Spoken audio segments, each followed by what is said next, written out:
ओम हर हर महादेव।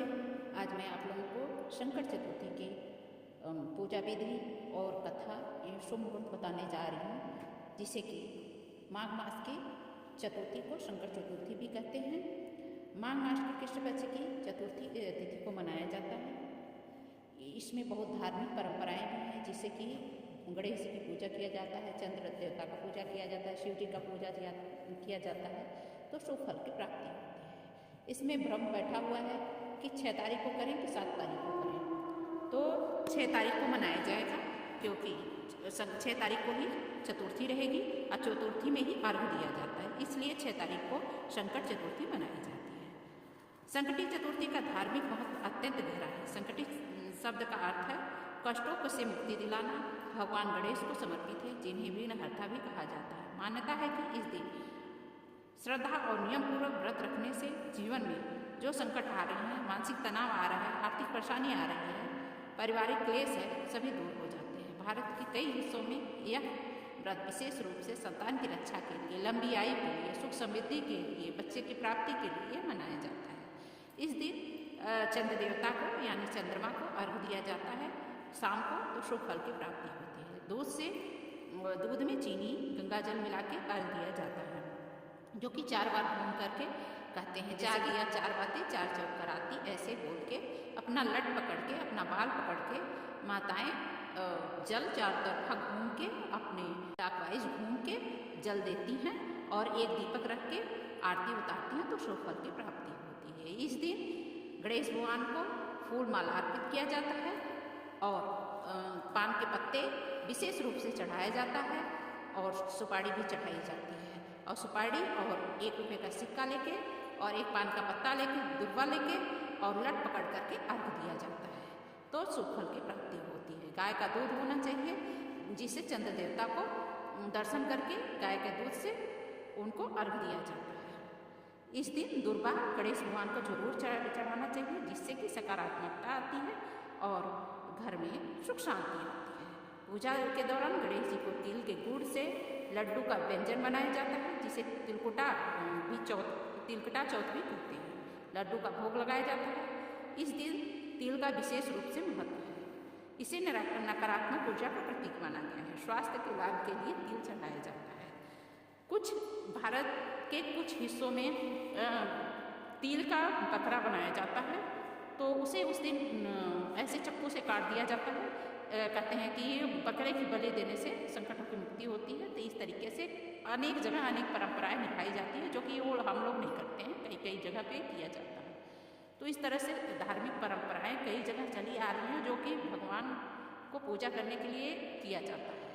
लेकिन जितना पूजा करने से होता है उतना और कुछ करने से नहीं होता है, इसलिए भगवान का पूजा करिए तो मन शांति रहेगी। आइए कथा की ओर चलते हैं। कथा कुछ इस प्रकार है। एक शहर में देवरानी जेठानी रहती थी। जेठानी अमीर थी, देवरानी गरीब थी। देवरानी गणेश जी की भक्त थी, वो बहुत पूजा पाठ किया करती थी। देवरानी का पति जंगल से लकड़ी काट करके लाता था और बेचता था। अक्सर बीमार होता था और देवरानी जेठानी के घर जाती थी काम काज करके, बदले में कुछ बचा हुआ खाना, पुराने कपड़े, जो कुछ मिलता था उसे ले आती थी। इसी से देवरानी का परिवार चल रहा था। माघ महीने में देवरानी ने तिल चौथ का व्रत रखा। 5 आने का तिल गुड़ जो भी था उसके श्रद्धा के अनुसार उसने पूजा ला करके की। तिल चौथ का कहानी सुनी, तिलकुटा छींटे में रख दिया और सोचा कि चाँद उगने वाला है, तिलकुटा उसके सामने कुछ खाएगी। कथा सुन करके वह जेठानी के यहाँ चली गई और खाना बना करके जेठानी के बच्चों को खाना खाने को दिया। तो बच्चे बोले, माँ ने व्रत किया है और माँ भूखी है, जब तक माँ खाएगी नहीं तब तक हम नहीं खाएंगे। जेठ ने कहा कि मैं अकेला नहीं खाऊंगा जब तक कि मेरी औरत नहीं खाएगी, जब तक चाँद नहीं निकले तब तक हम नहीं खाएंगे। जेठानी ने उसे कहा कि आज तो किसी ने भी खाना नहीं खाया, फिर मैं तुम्हें कैसे खाना बचा हुआ दे सकती हूँ, किसी ने तो खाया ही नहीं।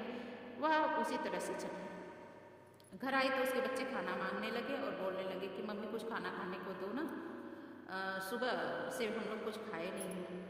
तो देवरानी के घर पे सब बच्चे भूखे पड़े हुए थे। वो सोच रहे थे कि मम्मी जाएगी तो कुछ आज त्योहार है, कुछ पकवान लाएगी तो हम लोग खाएंगे, परंतु वह तो खाली हाथ लौट आई। आज तो उसको इसके बच्चे को रोटी तक नहीं मिला। सब बच्चे रोने लगे। पति भी आया तो कहा कि इतना दूर से तो मैं काम करके आया, कुछ खाने को भी नहीं मिला।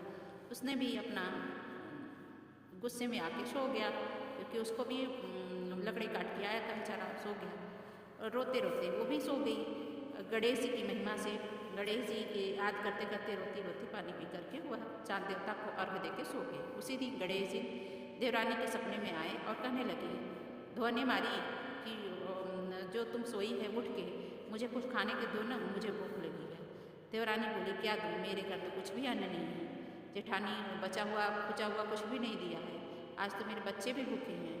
पूजा करके मैं तिलकुटा छींटे में पड़ा है, वह खा लो। तिलकुटा भगवान ने खा लिया। गणेश जी कहा, ध्वनि मारी, पाटे मारी, मैं निपटाई कहाँ करूँ? तो उसने कहा कि निपटाई सब आपका घर है, कर लो। वो अपना जाके की निपटाई कराई। कहा कि फिर गणेश जी बोले कि मैं इसे पोछूँ कहाँ, धोऊँ कहाँ? तो उसने नींद में ही कही कि अरे तुम तो हमें बार बार परेशान कर दिए, तंग कर दिए, जब से आए हो तब से कुछ न कुछ बोले जा रहे हो। गुस्से के मारे उसने कहा कि मेरे सिर में ही पोछ लो। और वो पोछ लिए। गणेश भगवान चले गए। सुबह हुआ, जब देवरानी उठी तो देख करके हैरान हो गई। पूरे घर में सोने, चांदी, हीरे, मोती, जवाहरात बिखरे हुए थे। सिर पे सोने लगे हुए थे, मोती लगे हुए थे। जहाँ विनायक जी पोछनी कर गए थे वहाँ हीरे के टिके और बिंदी जगमगा रहे थे। उस देवरानी जेठानी के यहाँ काम करने नहीं गई, क्योंकि उसके पास धन दौलत हो गई। बड़ी देर हो गई।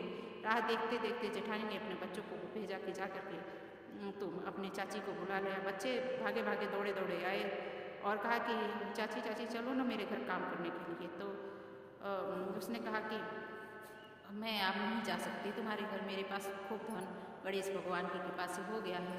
बच्चों ने घर जाकर के माँ को बताया। चाची को तो पूरा हीरे मोती से घर जगमगा रहा है। जेठानी दौड़ी दौड़ी आई कि तुमने ऐसा क्या किया कि जो कि तुम्हारे पास हीरे मोती हो गए। तब वह घर लौट करके अपने पति से कहा कि तुम भी हमें मारो और पीटो और कहो कि तुम भी व्रत करो। उसका पति भी भली मानस, मैंने तुम पर हाथ भी कभी नहीं उठाया, कैसे मैं मार पीट सकता हूँ? कहा कि उसके पति ने तो खाना नहीं दिया, तो उसके पति ने थप्पड़ लगाया, तुम भी मारो। जिद करने लगी। मजबूरन पति ने उसे हल्के से ठोक दिया। फिर उसने देर रात से जो चूरमा बनाई थी छींटे में रख करके सो गई। और रात के गणेश भगवान उसकी परीक्षा लेने के लिए आए। सपने में कहा कि मैं भूखा हूँ, कुछ खाने को दो ना, जब दूसरे साल होगा तो। तब जेठानी ने कहा कि गणेश जी तेरा ही तो घर है, तो तिलकुटा सूखा पड़ा है, जो खा लो। तिलकुटा सूखा पड़ा हुआ था, वो खा लिया छींटे में। और कहा मेवे फल तो रखा नहीं था, जो जैसे उसने बनाया था उसी तरह से रख दिया। और कहा कि निपटाई कहाँ करूँ? गणेश जी ने तो कहा कि ये टूटी फूटी झोपड़ी कंचन महल है। उसके पास तो टूटी फूटी झोपड़ी था, मेरे पास तो कंचन महल है, जहाँ मन तहाँ कर लो। भगवान ने जाकर के सब जगह कर लिया। कहा कि पोछूँ कहाँ? कहा कि पोछने की क्या बात है, मेरे सिर पे ही पोछो। और सुबह सो गई। फिर उसके बाद सुबह उठी तो गंदगी गंदगी भरा हुआ साफ करने लगी। तब उसके पति ने कहा कि तुम बहुत बुरी हो, क्योंकि उसके तो कुछ भी नहीं था, उसने ऐसा किया। तुम्हारे पास इतना सब कुछ रहते, तुमने ऐसा क्यों किया? अपने औरत को डांटने लगा और कहा कि ऐसा करने की तुम्हें क्या जरूरत थी? भगवान की कृपा से तुम्हारे पास कोई धन की कमी थी क्या कि तुमने ऐसा किया? उसे देने के बजाय तुमने कुछ दिया तो है नहीं, और उसे ऐसे करने लगी। जलन में तो ऐसे किया है, तो ऐसा फल तुम्हें भगवान दिए हैं। अब तुम अपने धन से आधा उसे दे देगी तो यह सब साफ हो जाएगा। उसे आधा धन बांट दिया, किंतु मोहर भी एक हाड़ी चूल्हे के नीचे गाड़ रखी थी। उसने सोचा कि पता नहीं चलेगा, उससे उस धन को नहीं बांटा। तब से गणेश जी ने कहा कि बिखराव समेटो। वे बोली, पहले चूल्हे के नीचे गाड़ी हुई मोहरे को हाड़ी सहित ताक में रखी हो, सुई के भी 2 हिस्से कर दो। तभी गणेश जी ने कहा, बाल रूप में सुई और छोटी चीज का भी बंटवारा किया और माया समेटी।